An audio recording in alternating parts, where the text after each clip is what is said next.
Todos los libros, El Libro, un programa de Radio SOGEM sobre autores y más autores, conducido por Ulises Paniagua.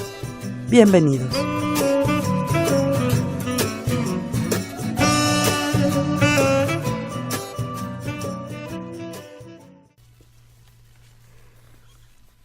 Hola, ¿qué tal, querido Radio Escucha? Mi nombre es Ulises Paniagua y envío hasta allí, donde quiera que estés, un abrazo de letras. Esta es una puerta sensorial hacia la literatura, un resquicio para que te permitas descansar entre libros, darte una tregua lejos de lo cotidiano. Este es un espacio para hablar de letras en medio de la confusión del mundo. Y hoy nos acompaña un invitado muy especial, un invitado de lujo. Tenemos el placer de contar hoy con la presencia del maestro Luis Jorge Bone y, perdón, estoy acomodando aquí el micrófono, el maestro Luis Jorge Bone. Un placer tenerte aquí con nosotros, la verdad. Muchas gracias por aceptar la invitación. Hombre, muchas gracias por la invitación misma y pues yo encantado de estar aquí. Y verán cómo vamos a hablar de literatura muy en serio, porque aquí tenemos la costumbre de que el autor se presente a sí mismo. Uh-huh. Entonces nos gustaría que nos contaras, o le contaras al público más bien, para aquellos que no hayan tenido oportunidad de leerte, ¿quién es Luis Jorge Bone? Bueno, Luis Jorge Bone podría ser un vato que viene de Monclova, Coahuila, nació allá, tiene más o menos 12 años viviendo, 13 casi, viviendo en el Distrito Federal, la Ciudad de México. Y desde hace más o menos, pues como unos 20 y tantos años, escribo.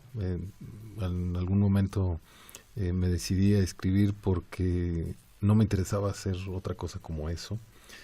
He publicado una novela, 4 libros de cuentos, 2 de ensayo, 10 libros de poemas, algunas antologías como autor y como antologador. Y bueno, he tenido algunos pasos por algunas instituciones como la Fundación para las Letras Mexicanas, que de hecho eso fue lo que me trajo aquí, que es una institución a la que yo quiero mucho precisamente por eso, porque es como la que me ganó la internacionalización, por lo menos vital, ¿no? De salir de Monclova, Coahuila, que es una ciudad perdida en el desierto.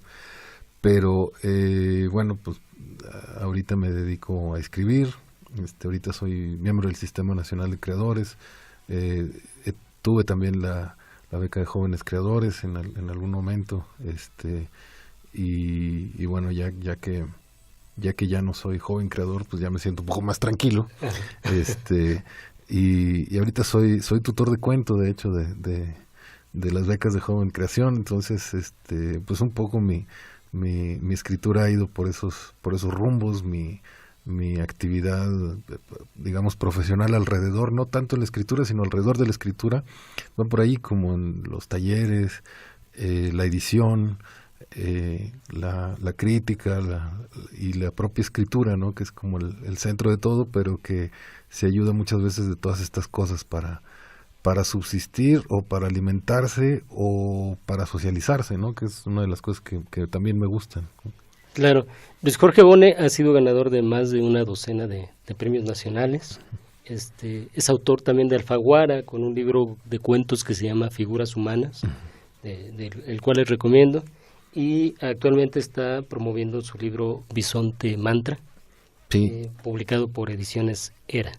Que es de poemas. De poemas, tiene muchos libros. Está ¿cómo se llama este libro que tienes de manual, como de una transcripción no escrita? ¿Cómo se llama? Pero discúlpame, si olvidé el título exacto.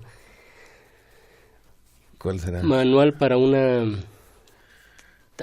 traducción. Traducción a lengua extraña. Traducción a lengua extraña. Perdonen ustedes, sí. Aquí se me barren las es un libro muy bueno. Uh-huh. Un libro de poesía experimental muy interesante, y donde mezclas de pronto, pues no es para los poetas que están acostumbrados a esta estructura visual, digamos, de ver el poema en cierto sentido, Uh-huh. este libro del que hablamos no tiene absolutamente nada que ver con eso. Y cuéntanos un poco para Luis Jorge Bone qué es este ejercicio de la poesía. A mí la poesía fue la que me enseñó a leer y la que me enseñó a escribir. Para mí, yo empecé como lector en los cómics de Marvel y de DC, que eran los que me regalaba mi abuela, y allí empecé a leer. Pero la primera elección que tuve como de un acto de voluntad, digamos, afuera de esos círculos de enseñanza familiares y domésticos, fue la poesía. Y con la poesía fue cuando yo dije, bueno, a mí me interesa hacer esto, ¿no? O sea, yo quiero aprender a hacer esto, creo que presiento cómo se puede hacer, y la poesía es como una especie de maestra, de mamá, ¿no? Que te va llevando, que te alimenta, que te regaña, que te desconoce, porque para mí la poesía es la literatura en sí. O sea, no tanto dividamos la literatura en géneros, no tanto que hagamos eso, sino que cuando un libro está bien hecho, cuando un texto está escrito como desde ciertas partes de la vitalidad y de la lengua y de la experiencia y del estudio, de la experimentación con el lenguaje, es poesía, ¿no? Entonces no importa que sea una novela, no importa que sea un libro de cuentos. Creo que uno de los halagos, y lo pongo entre comillas, que reciben más los libros en las cuartas de foro de las mismas editoriales es: estos ensayos se leen como una novela, ¿no? O este libro de poemas se lee como una novela. Y yo creo que el gran halago debería ser: esto es un poema, ¿no? Claro. Pues esto tiene la intensidad, la velocidad para meterte a un nivel totalmente superior del lenguaje, o a una vitalidad de la palabra, a una honestidad de la experiencia, como la poesía. Entonces yo creo que la poesía es eso. Para mí es como el máximo nivel, o el nivel al que deberíamos al que debería yo de aspirar siempre que me pongo a escribir. Y ese libro, Traducción a Lengua Extraña, sí marca para mí una cosa como de madurez, de poder llegar a otra instancia. Ahora, bueno, he escrito otros libros, uno muy experimental, muy visual, como Los Animales Invisibles, y precisamente porque la poesía te invita a hacer todas esas cosas, ¿no? Te da una libertad tremenda, ¿sí? Claro. Y bueno, en mi humilde opinión también, hablando del lenguaje, la poesía tiene un lenguaje, pero que nos hemos acostumbrado tal vez a verlo solo como lenguaje escrito. Uh-huh. Y para esto nos va a servir mucho el autor del que vamos a hablar, Uh-huh. Leonard Cohen, Uh-huh. para hablar de cómo la poesía trasciende. El lenguaje, Claro.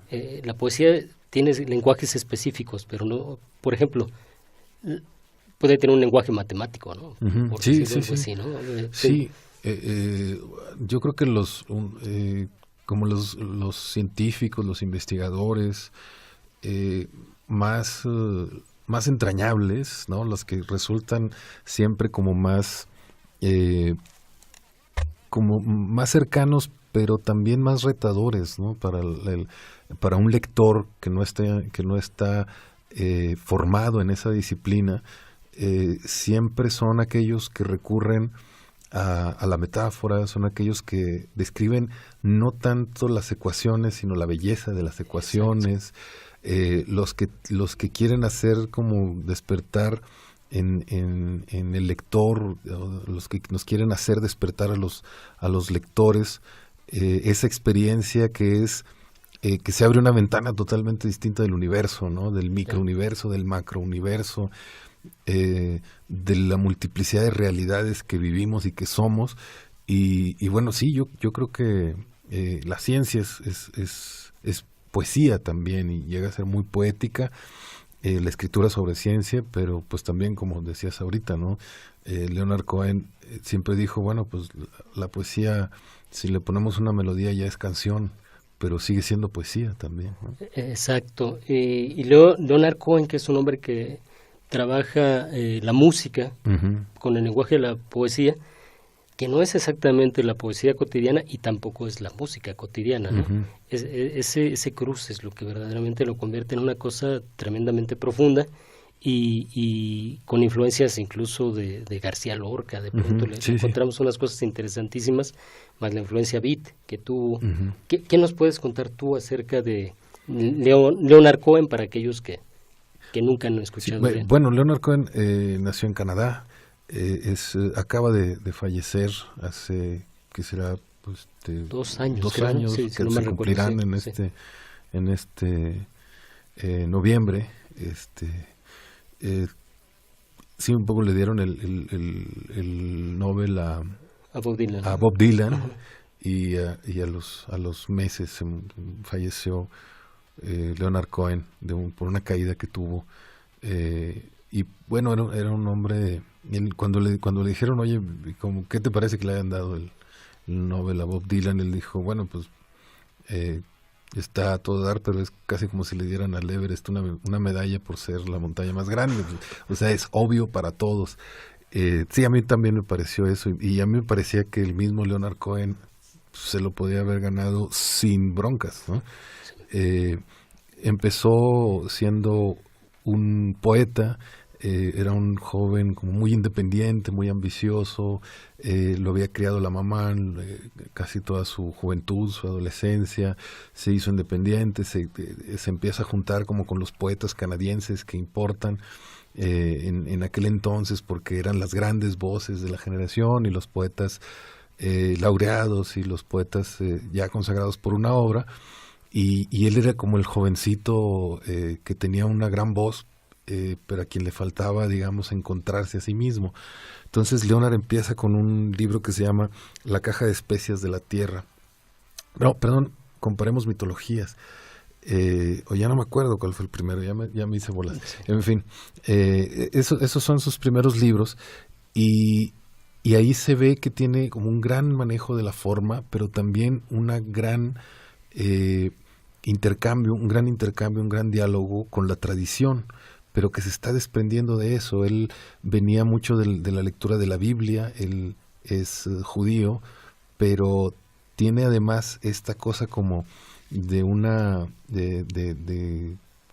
inventar para sí mismo y de reconocer para sí mismo una herencia de rabí, de maestro, ¿no? O sea, Cohen quería decir el hijo del maestro. Entonces su apellido, él decía que tenía una herencia, ¿no? Entonces la reconocía, y a mí me parece que hay en su poesía, desde el primer poema que publica hasta los últimos que veremos dentro de unos meses, que va a salir. The Flame se llama el libro póstumo de Leonard Cohen, que estuvo escribiendo durante sus últimos años, y que alcanzó a revisar todavía en vida.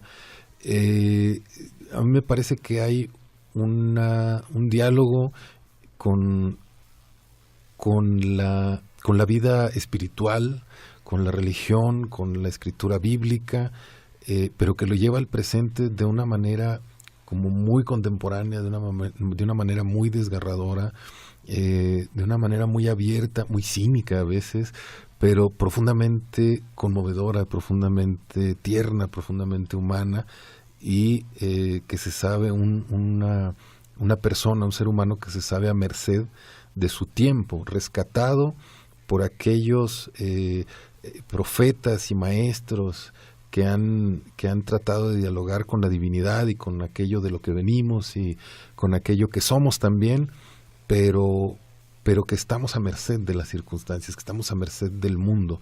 Y yo creo que esa doble naturaleza de fuerza y debilidad, de mucha fe, pero de mucha angustia, creo que lo hace a Leonard Cohen un poeta como tan que nos habla a todos, ¿no? Tan abierto y tan plural.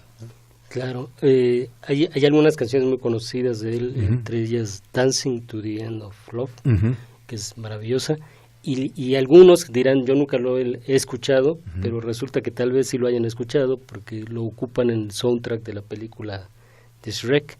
Sí, claro. Con esta canción de Aleluya. Aleluya. ¿No? Que y sale también en una que es de otra de Disney, creo que, o de Pixar, no me acuerdo. Sí, es verdad. De Sing, ¿no? Sí, es cierto. Cantan un pedacito de Aleluya también. Sí, también. Y Aleluya es la canción más versionada de la historia, ¿no? Tiene 1,200, 1,400 versiones. Wow, ¿no? sí, además hizo colaboraciones muy interesantes, ¿no? Hay sí. una con el grupo con YouTube, ¿no? Por ahí andan en la red, se puede ver. The Tower of Song. Claro. Ellos grabaron esa con YouTube, con Bono y The Edge. Y hay un documental para aquellos que quieran verlo sobre la vida de Leonard Cohen, donde se van a dar cuenta que, bueno, no me desmentirás, creo que es un personaje, es un poeta verdaderamente en su comportamiento, en su esencia. Sí. Leonard Cohen es todo un poeta, ¿no? Sí, yo creo que hay gente, hay personas que encarnan esa temperatura de su obra o de su palabra con la vida. Leonard Cohen fue uno de estos personajes, y yo creo que por eso se nos hace tan entrañable. Era un hombre que sufría de depresión, era una persona que creía profundamente en el amor, pero también lo sufría, ¿no? Y se tenía las consecuencias, se enamoraba, vivía una intensidad y después cuando llegaba el momento de soltarla o cuando llegaba el momento de que ya no podía sostenerla, vivía también aquella caída. Él no negaba absolutamente ninguna parte de la experiencia, digamos, del amor, y eso lo llevó a internarse, digamos, a varias veces en monasterios, ¿no? En el monasterio de Los Ángeles con su maestro, que era más era un tipo que casi no hablaba, pero le enseñaba un montón de cosas. Entonces el budismo como una forma de conciliar la parte mística y la parte física, la parte humana, la parte de la debilidad de la carne, de la mente, de las trampas del pensamiento humano. Eso fue lo que lo salvó durante muchos años, el propio budismo, y solamente salió hace algunos años de su último pasaje de vida en el monasterio, porque su representante le hizo pues un chanchullo, ¿no? Entonces lo dejó sin lana absolutamente, y dijo, bueno, pues hay que comenzar otra vez, no tengo ni un peso. He escrito algunas cosas y las voy a grabar. Entonces de ahí salen los últimos álbum que grabó, y que hizo a partir de estos una gira que duró casi todos sus últimos años, hasta ya unos 2 o 3 antes de morir ya no daba conciertos, pero sí, fue un hombre que entendía las necesidades de la vida prosaica, digamos, pero también las necesidades profundas del alma, ¿no? Excelente. ¿Tú crees que haya tenido influencia de esta generación beat en este sentido de la espiritualidad? Por ejemplo, poetas como Ginsberg, donde mezclaban la poesía, el budismo y cierta transgresión, no sé. Yo creo que sí, porque además él empezó a viajar a Estados Unidos desde muy joven, y admiraba a sus poetas, sobre todo a sus poetas, a sus escritores, pero sobre todo a sus poetas. Y él empezó a buscar también en los viajes, en el conocimiento del mundo, de otras culturas, en su contacto con otros paisajes, incluso con otras lenguas, como la verdadera amplitud, ¿no? de la posibilidad de la comunicación y de la comunión. Entonces ahí están sus raíces, por ejemplo, en el flamenco. En su primer maestro de guitarra fue y el único que tuvo en la juventud fue un español que andaba en Montreal, y le dio 3 lecciones y lo enderezó un poco en el camino de la guitarra española, y después se suicidó el cuate ¿no? Entonces lo dejó un poco lo encandiló, ¿no? Como decimos luego, lo lleva un poco al camino de la música, pero después lo suelta. Y más adelante Cohen descubre a García Lorca y dice, este es el territorio del lenguaje, este es el paisaje del lenguaje, con todo aquel simbolismo y surrealismo y aquella intensidad de las imágenes, las historias de sangre, pero también las historias de amor, pero también las historias de persecución, de traición, de valentía, de vitalidad, pero también de amor, ¿no? De un profundo amor, creo yo, por la vida, y una maravilla siempre ante las posibilidades de la vida. Y después Cohen también vive en Grecia, ahí escribe su primera novela, El juego favorito. Entonces yo sí creo que tuvo una influencia de los beats, sobre todo por eso, porque creía en la multiculturalidad, la mezcla, la hibridación, agarrar el budismo para ciertas cosas, ¿no? Agarrar incluso la experimentación con sustancias para otras, el viaje como una forma de encontrarse a sí mismo, perderse a sí mismo para encontrarse. Y sí, yo creo que estaba bastante ligado y además muy de su época, ¿no? Porque era en esos tiempos, mediados del siglo pasado, ¿no? Claro. Sí, bueno, pues les recomendamos escuchar también a Leonard Cohen, uh-huh, que forma parte de esta tradición de escritores muy interesantes que hacen música con poesía. Uh-huh. Pienso en Gilles Scott Heron, por ejemplo, uh-huh, el mismo Jim Morrison, uh-huh, sí.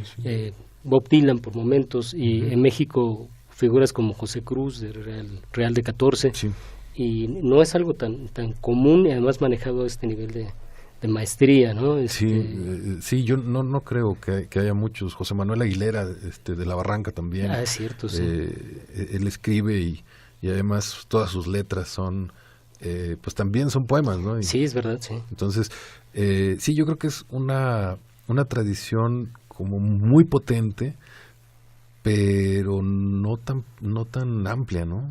Sí es como acotada, ¿no? Sí, yo creo que sería como el sentido, no sé si de un rapsoda o de un trovador en el, claro, sentido estricto, ¿no? Sí, en la acepción antigua, ¿no? De la palabra, que es la más rica.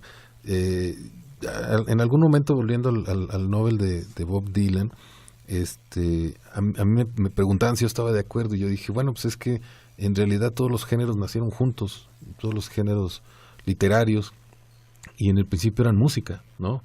Hay un video que me gusta mucho poner de ejemplo, de un cuate que hace toda una arqueología y reconstruye un instrumento antiguo que no existe, y reconstruye cómo se escucharía el Gilgamesh. Claro, ¿no? Sí, entonces dice, probablemente se escuche así y probablemente se cantaba así porque el Gilgamesh era una canción, ¿no? O sea, una canción que duraba no sé cuántas horas y se cantaba por pasajes, ¿no? Y ahí nacieron todos los géneros. Estaba escrito en verso, pero a veces también se representaba, ¿no? Se cantaba en las plazas públicas, se cantaba en ciertos eventos, digamos, de la vida social, y también eran los cuentos, era la religión, eran las leyes, era la tradición, era la historia, era todo, ¿no? Todos los géneros nacieron juntos. O sea, ahí estaba una novela, ahí estaba el teatro, ahí estaban los cuentos, ahí estaban las fábulas, ahí estaba la poesía también. Entonces todo nació junto. Cuando juntamos, y será que otro de mis amores, no solamente la literatura, yo la practiqué desde hace mucho, sino la música, ¿no? Es una cosa que a mí siempre me ha gustado mucho, y mezclarla con la literatura. Estos grandes autores, estos grandes creadores lograron potenciar, ¿no? El crecimiento absoluto de llegar a un público, y Cohen lo decía, es que bueno, yo voy a seguir escribiendo poemas, ¿no?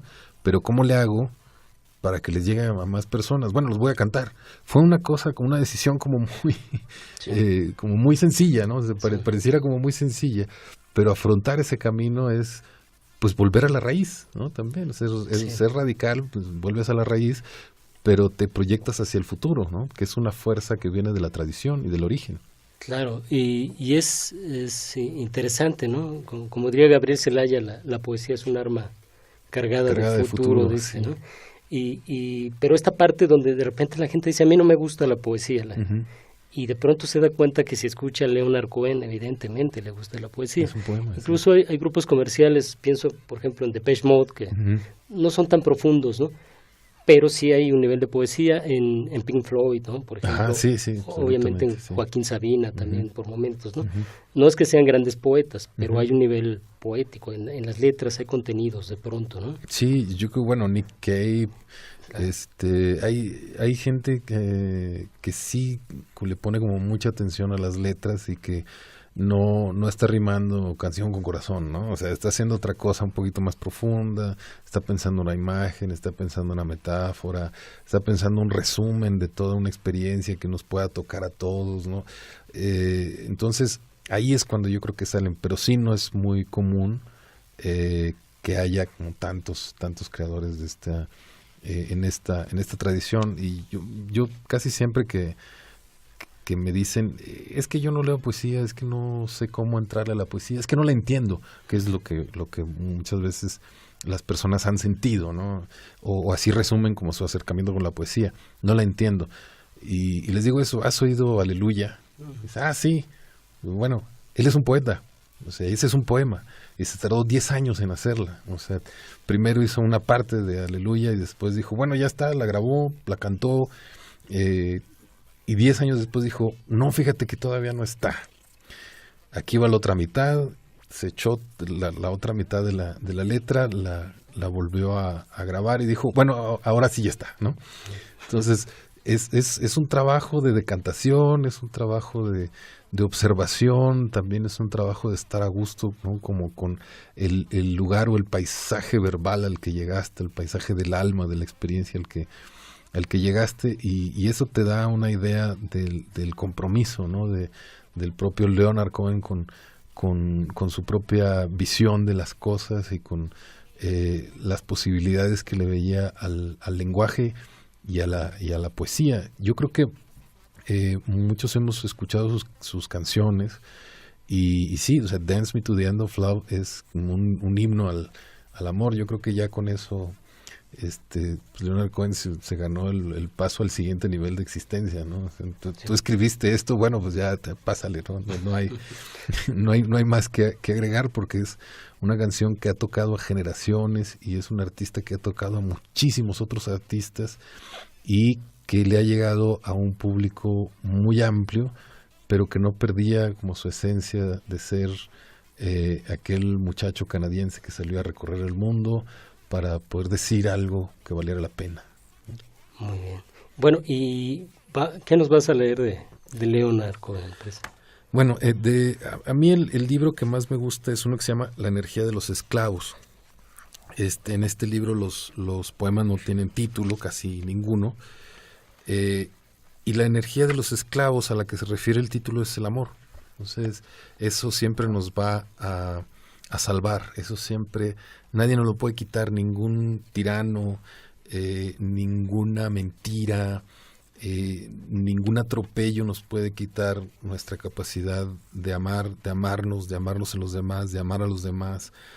Y bueno, a mí este poema, que es el poema 9 del libro, es uno de los que más me gustan, y por eso lo leo. No hay traidores entre las mujeres, ni siquiera las madres confiesan a sus hijos que no nos desean nada bueno. A ella no se le puede domar por medio de la conversación. La ausencia es la única arma posible contra el supremo arsenal de su cuerpo. Ella reserva un desprecio especial para los esclavos de la belleza. Les deja que la vean morir. Perdónenme, partisanos, canto esto solo para aquellos a los que les da igual quién gane la guerra. Bueno, ese es un pedacito de lo que hace Leonard Cohen, y creo que hay una gran congruencia entre su yo poeta y su yo cantautor, ¿no? Sí, podemos leer otro texto. Perfecto, sí, hay un libro que también es uno de los de sus grandes hits, se llama Memorias de un mujeriego, y este poema se llama El dibujo.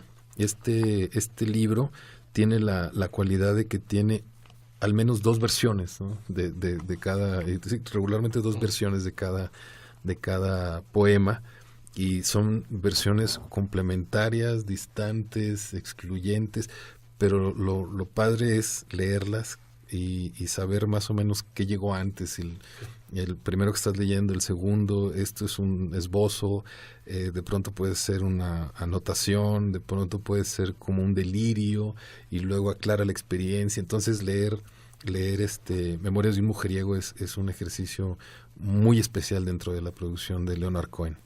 Se llama El dibujo. Dibujé una serie de edificios. Dibujé cada una de las ventanas, de las persianas, de los balcones.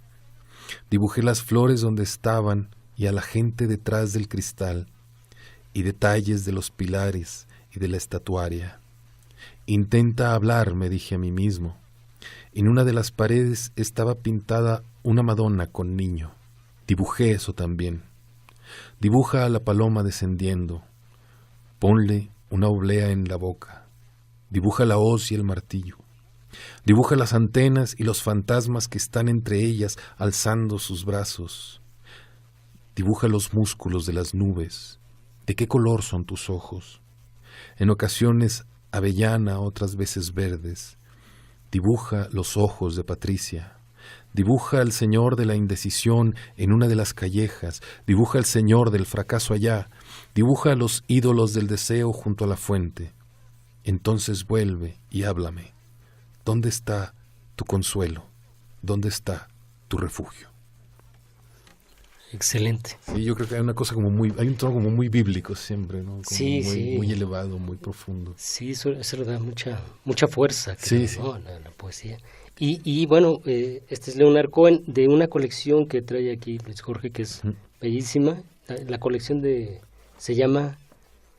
es la colección Visor de Poesía. Ahí casi podemos encontrar, yo creo que todos sus libros hasta el momento. Y en octubre va a salir The Flame, ¿no? el libro póstumo de Leonard Cohen, y creo que solamente el libro del anhelo está en Lumen.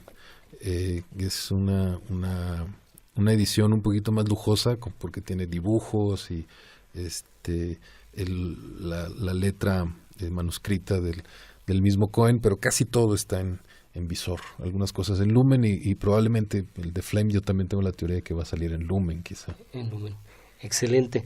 Pues, si me lo permites, ha llegado el momento de una pequeña pausa para dar paso al lenguaje de la música, y los invito a deleitar los oídos con un poco de trova contemporánea. Vamos a escuchar un poco del maestro Carlos Arellano, haciendo un dueto con Gerardo Enciso, que también precisamente ha manejado mucho también esta parte de poesía y música. Y bueno, los invitamos a escuchar la canción número 11 del disco La Jauría de Carlos Arellano.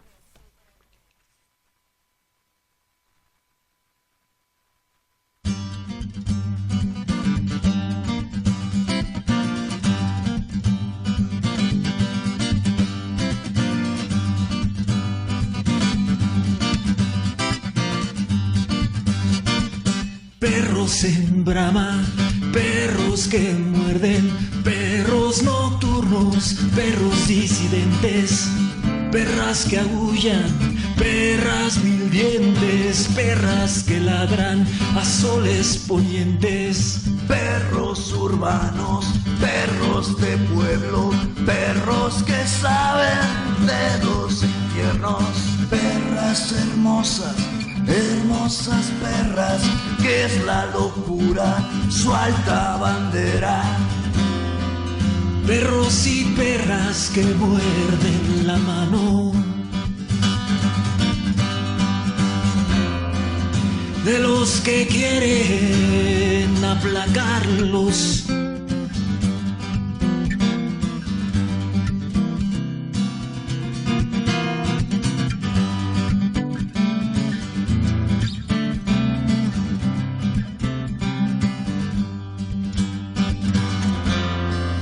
perros y perras que muerden la mano de los que quieren aplacarlos. Perros rabiosos, perras sedientas que aullando a la luna curan sus penas. Perros roñosos, perras de presa que así como aman, así se alebrestan. Perros en brama, perros que muerden, perros nocturnos, perros disidentes, perras que aullan, perras mil dientes, perras que ladran a soles ponientes. Perros y perras que muerden la mano de los que quieren aplacarlos.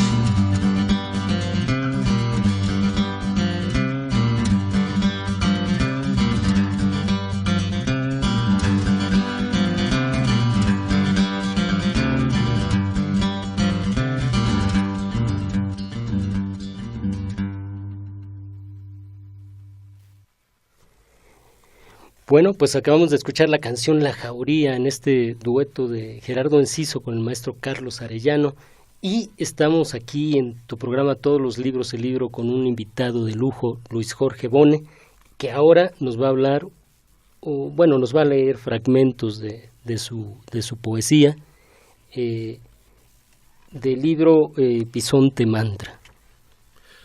Bueno, Bisonte Mantra es un libro donde yo me propuse recorrer como las místicas a las que he recurrido, ¿no?, a lo largo de mi vida.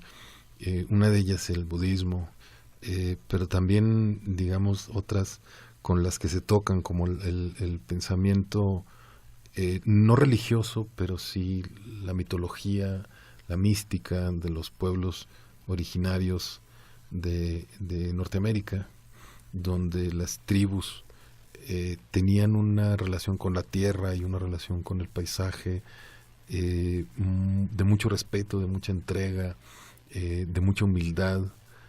Ellos sabían que la naturaleza tenía que morir para que ellos vivieran, entonces la respetaban mucho. También sabían que nada podía tener un dueño específico. En muchas de esas lenguas no existe la palabra mío, o no existe la palabra robo, por ejemplo, porque no podías tener una propiedad. Y entonces lo fui conectando con mi propio paisaje, con el paisaje de Coahuila, con las pozas de Cuatro Ciénegas, ¿no?, el oasis que está en medio del desierto, las carreteras, la amplitud, y también con mis lecturas. Un poco aquí aparecen autores que a mí me interesan, a quienes yo leo y de quienes yo, como todos los lectores hacemos siempre, sacamos un poco la fuerza, ¿no?, para continuar, y hacemos en los libros y en las lecturas hacemos una especie de salvación del mundo, de nuestra experiencia, o de lo oscuro que pronto podamos ver el mundo, a través del sentido que encontramos en los libros. Entonces aquí aparece Leonard Cohen, por ejemplo, que para mí es como el gran poeta y quien entendió muchas de estas cosas en carne propia y las sufrió, no solamente las entendió. Y aparecen algunos otros autores, ¿no?, como Paul Auster, Julian Barnes, y voy estableciendo un diálogo entre todos esos diferentes tipos de fe, ¿no?, que uno va teniendo. Yo siempre he dicho que se puede preguntar la religión, pero no se puede preguntar la fe, ¿no? Claro. La religión es un conjunto de prácticas que hemos adoptado, pero es como un club, ¿no? Es una cosa visible. Pero cuando decimos ¿cuál es tu fe?, es muy difícil de preguntar, ¿no? Es como si preguntáramos ¿cómo amas?, ¿no? O sea, ¿qué sientes cuando amas, o qué es el amor para ti? Yo creo que todas esas cosas tienen una explicación muy amplia, tienen una andadura como muy extensa como para resumirse en una sola respuesta. Entonces yo traté de decir, yo tengo la fe, o he tenido la fe puesta en estas cosas, algunas más, algunas menos, algunas más presentes, pero luego me fui dando cuenta de que había como ciertos temas recurrentes que había encontrado en estos libros, y entonces me puse a pensar que había como series que debían de integrar al libro.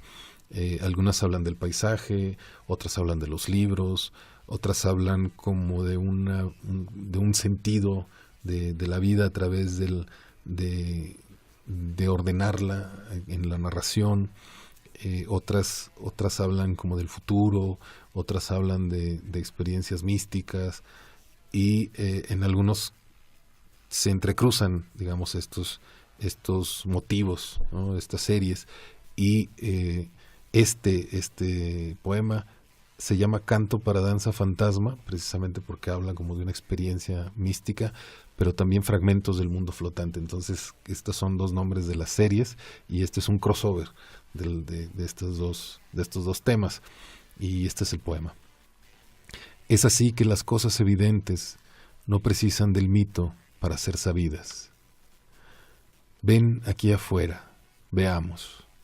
Suficiente hay para sostener la realidad sin necesidad de abrir viejos folios, de tramitar confirmación, sello, firma autorizada, pedir un turno e integrarse a la fila, pedir un milagro. No hay que reposar a los pies de un altar luego de 3 días de ayuno.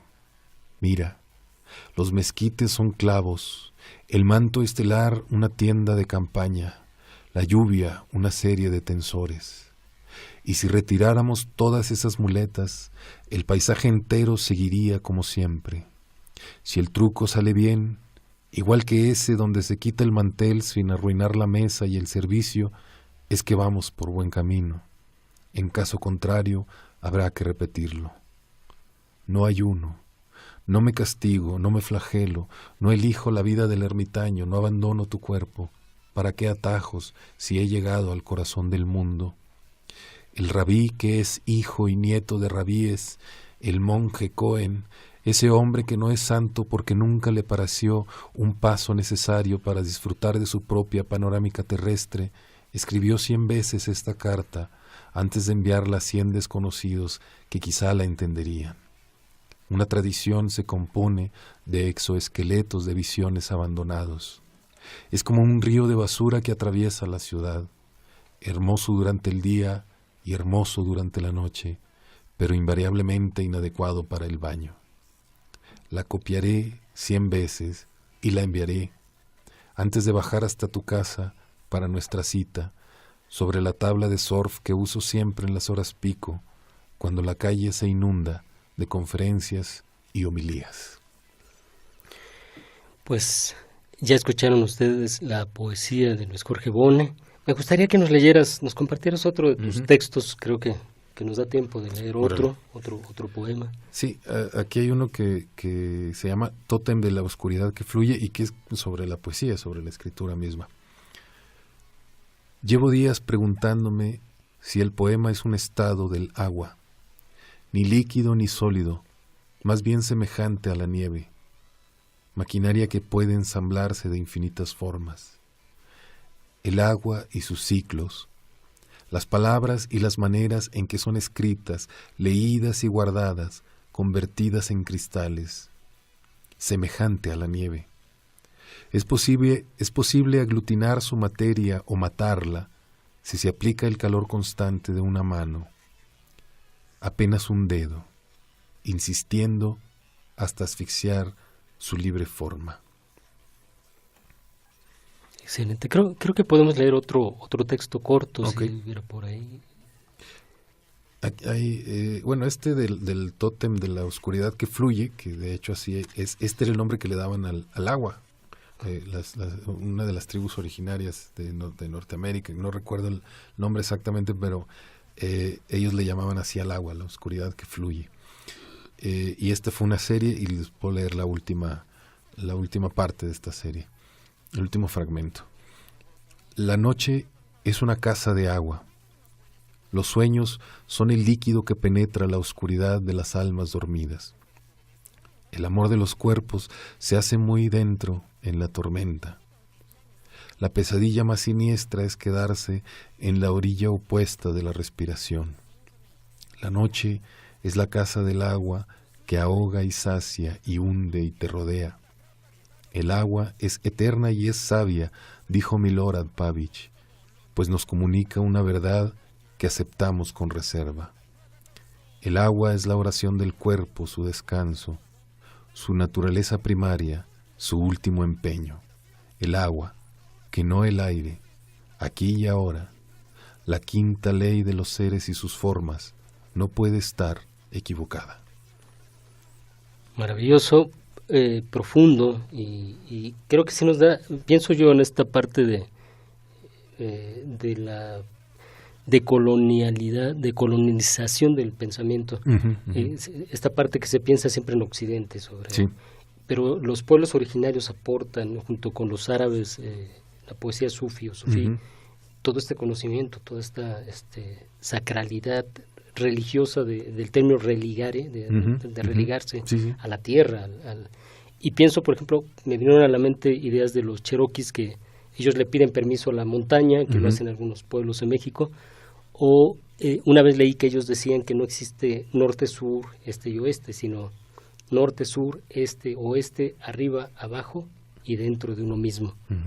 Esa profundidad, que también, por ejemplo, José Cruz de Real de 14 lo experimentó con los huicholes, vivió con los huicholes, y que está en contacto él con su, perdón, olvidé ahorita cómo se llama cuando vas como un sacerdote.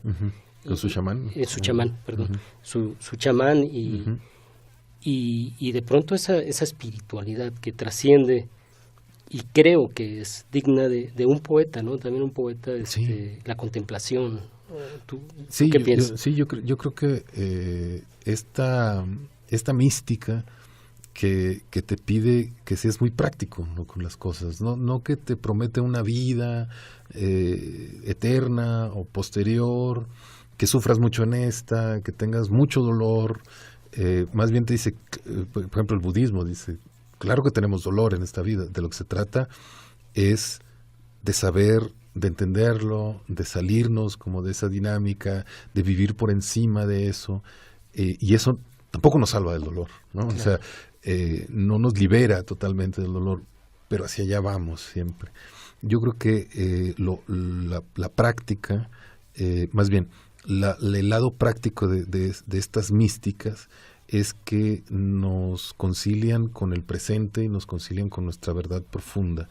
Yo estaba leyendo unos cuentos de Fitzgerald, de su libro, el primer libro de cuentos que sacó, Transgresoras y Filósofos, y en algún momento hay un personaje que dice, bueno, es que para mí el mal es un héroe de guerra que de pronto cae en desgracia, dice, para mí el mal era una cosa muy específica, como el cuello sucio de una camisa, dice, pero luego me di cuenta que no, que es algo que más bien la categoría de mal se lo ponemos siempre a las cosas de los otros que no nos gustan. Entonces no se trata de calificar eso, de esto es bueno, esto es malo, esto hay que rechazarlo. La respuesta creo que de todas esas místicas profundas siempre es sí y no, o no y sí, ¿no? O sea, claro. Hay que detenernos y paralizarnos, de hecho, ante la maravilla de la experiencia, ante lo aplastante que es, digamos, abrir nuestra mente y entregarnos a esas contradicciones y a ese caos y a ese desgaste, pero también a esa maravilla que es la vida y que es el amor y que es vivir a partir como de esa entrega hacia afuera y de afuera hacia nosotros mismos. Excelente. Y aprovechando esto de que estamos hablando del amor, vamos a escuchar el último tema de Carlos Arellano, de la canción del disco La Jauría. La canción es la número 16 y se llama Amiga, donde tiene un dueto con Nina Galindo.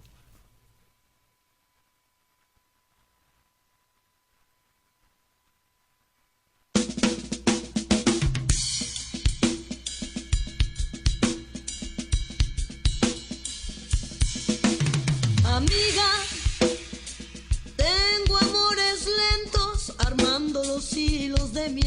almohada. Tengo amores que de madrugada son ojos abiertos. Amiga, no soy doña Flor, solo tengo un marido y sé que he vivido violada y sin amor. Amiga, soña José Alfredo cantar, sentirse superior a cualquiera y que un puño de estrellas me quería bajar. Amiga, imagíname del brazo del general Villa, a galope mi vida, imagíname.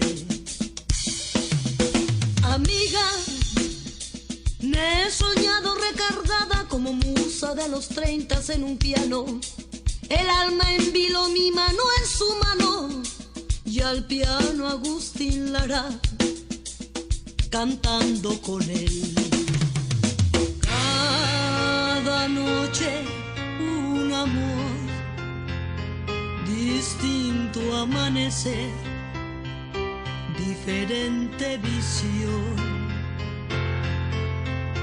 Cada noche un amor, pero dentro de mí solo tu amor quedó.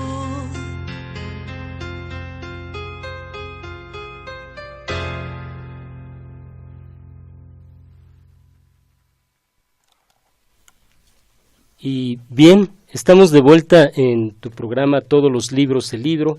Y bueno, ha llegado la hora de despedirse. Es un placer haber contado con la presencia de Luis Jorge Bone. Luis Jorge, te agradezco mucho que hayas estado aquí en el programa Todos los libros, el libro. No, hombre, muchas gracias, lo disfruté bastante. Y bueno, antes de despedirnos, si alguien quiere contactarte en redes, si quiere buscarte, leerte, ¿dónde puede encontrar? Bueno, yo tengo Facebook y tengo Twitter y me pueden buscar así, Luis Jorge Bone. Y bueno, pues estoy como abierto, tengo los mensajes abiertos, me pueden escribir. De pronto hay gente que le gusta como compartir con el autor su impresión. A mí me parece una interacción muy valiosa y entonces yo siempre estoy ahí al pendiente en las redes y subiendo, no polémicas porque no me gustan, pero sí por lo menos algunas notas o cosas de libros, de lecturas, versos, citas y chistes, porque también se necesita, ¿no? Claro. ¿Y tus libros dónde se pueden? Bueno, libros en ediciones Era tengo varios libros, tengo una novela, tengo un libro de cuentos, tengo Bisonte Mantra, en Alfaguara está Figuras Humanas, el libro de cuentos, unos cuentos sobre el amor y la experiencia como de a dónde nos llevan estas vivencias límite, que es enamorarnos de algo o de alguien. Y bueno, hay otros libros, un par que están en el Fondo de Cultura, y se consiguen en las librerías, casi siempre hay por lo menos alguno. Eso es lo bueno de escribir tanto. Claro, pues si ya se cansaron de estos chismes literarios, de estos dimes y diretes, si quieren leer poesía profunda, y cuentos de muy buena factura y novelas, pues les recomendamos la obra de Luis Jorge Bone. Yo me despido, aprovecho para saludar a algunas personas que nos han estado siguiendo, a Javier Barragán y a Socorro Esquivel. Les mandamos un fuerte abrazo. Y pues bien, eso ha sido todo en tu programa Todos los libros, el libro. Tu amigo Ulises Paniagua te recuerda que nos escuchamos la próxima semana a la misma hora para seguir conversando acerca de literatura, de autores y más autores. Y recuerda que, como dijo Borges, de todos los instrumentos del hombre, el más asombroso es sin duda el libro. Los demás son extensiones de su cuerpo, pero el libro es otra cosa. El libro es una extensión de la memoria y la imaginación. Hasta la próxima.